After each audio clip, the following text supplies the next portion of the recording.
What would happen if you took all the poles out of a tent? It would fall down, wouldn't it?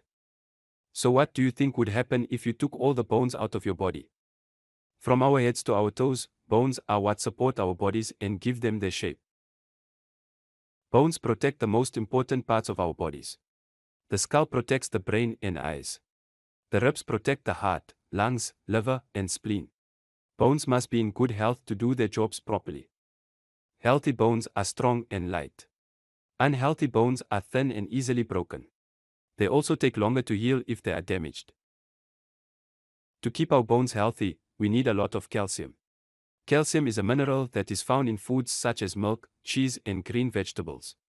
Calcium is what makes the bones hard and allows them to support our bodies.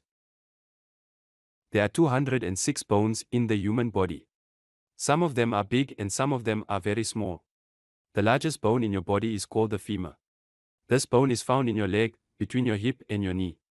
The smallest bones are found inside your ears. Small or large, all the bones in your body are very important.